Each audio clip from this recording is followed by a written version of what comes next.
Everyone, Kapil কিচেনে সবার স্বাগত। কেমন আছো বন্ধুরা? আশা করি সবাই ভালো আছো। তো আজকে আমি রান্না করব এই যে গাগড়া মাছের মাথা। এই যে দেখতে পাচ্ছ, কেউ আবার ছাল কিলানি কয়। তা আমি দিয়ে দিচ্ছি হলদি,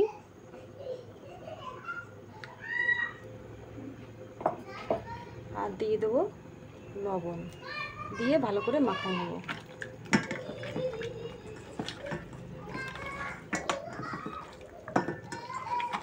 আমার বাচ্চারা কিন্তু খেলা করতেছে বাইরেও, তোমরা মনে করবা না, ও খেলা করে চেল্লাই চেল্লাই গান গাবে, খেলা করবে, পড়বে। তো মাখানি কিন্তু হয়ে গেছে। এবার আমি 5 মিনিটের জন্য ঢেকে রাখবো। আমি কিন্তু মাছটারে গরম জল দিয়ে ভালো করে ধুয়ে নিয়েছিলাম, ধুয়ে লবণ হলদি যে মাখাই নিয়েছি তোমরা তো দেখতেই পাচ্ছ। দিয়ে দিচ্ছি কড়াইতে তেল, সরষের তেল। এবার দিয়ে দেবো মাছ। তেল হয়ে গেছে গরম, মাছের মাথাটা এক এক করে দিয়ে দেবো। এক এক করে কিন্তু সব কটা মাথা কড়াই দিয়ে দিচ্ছি। এবার লাল লাল করে ভেজে নেবো ভালো করে, সুন্দর করে। তো ওদিকে মাছ হতে লাগুক, এদিকে আমি আদা টমেটোর অর্ধেক পেস্ট নিয়েছি, আর এই রসুন কটা ভালো করে বেছে বেটে নেবো সুন্দর করে। তো মাছটা কিন্তু ভাজা হয়ে গেছে, মাছের মাথাটা এবার উঠোই নি ভালো করে। তো এই তেলে আমি দুটো আলু ভালো করে লাল লাল করে ভেজে নেব।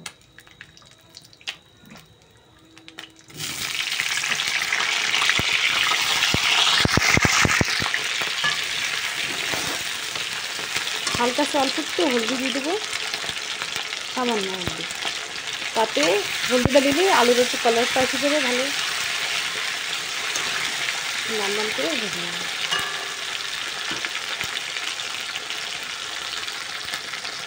তো আলু কিন্তু লাল লাল করে ভাজা হয়ে গেছে, এবার উঠোই নি। এবার এই তেলেই দিয়ে দেবো জিরে আর দুটো তেজপাতা। তো এই গাগড়া মাছের যে ঘিরান না বন্ধুরা, এই তেলে তুমি গরম ভাতও খেতে পারো। যেরকম ইলিশ মাছ দিয়ে, ইলিশ মাছের তেল দিয়ে ভাত খাওয়া যায়, সেরকম এই গাগড়া মাছের তেল দিয়েও ভাত খাওয়া যায়। তো এবার দিয়ে দেবো টমেটোর কুচি, পেঁয়াজ কুচি আর আদা বাটা রসুন বাটা একসাথেই মিলিয়ে নিয়ে এবার দিয়ে দেবো 1 চামচের মতন হলদি,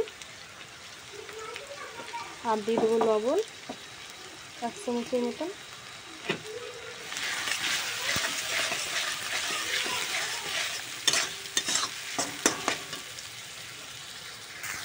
আর দিয়ে দেবো 1 চামচের মতন গুঁড়ো ঝাল।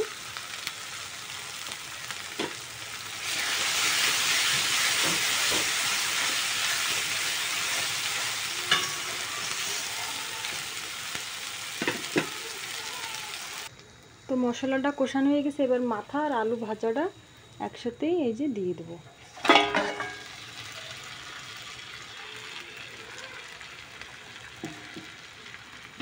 দিয়ে ভালো করে নাড়াই চাড়াই নেব।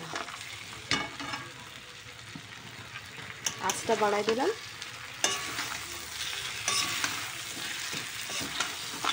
এবার সামান্য একটু গরম জল দিলেই হয়ে যাচ্ছে। বেশ মাখা মাখা করে রান্না করবো। তো ভালো করে কষানো হয়ে গেছে, এবার আমি হালকা গরম জল দিয়ে দিচ্ছি।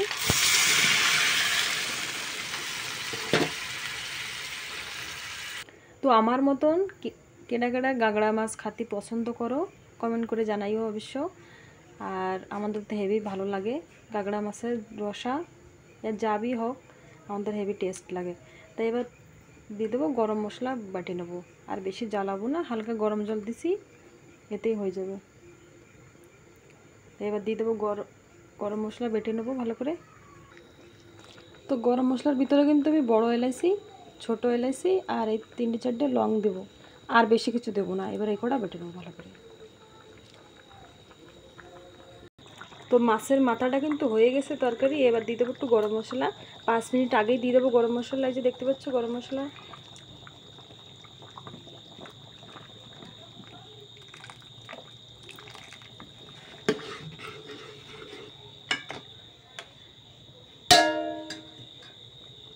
তার 5 মিনিট জ্বালাই নেব। তো তরকারি হয়ে গেছে, এবার নামাই নি। তো তরকারি এই যে নামাই নিছি, দেখতে পাচ্ছ গরম গরম ভাত দিয়ে কিন্তু খাবার জন্য একদম পুরো রেডি। তো আজকের ব্লগ কিন্তু এই জায়গায় সমাপ্ত করতেছি। ওর হ্যাঁ, তোমরা এখনই রান্ধে গাগড়া মাছের মাথা খাইয়ে দিও, খুবই সুন্দর লাগে। Bye bye.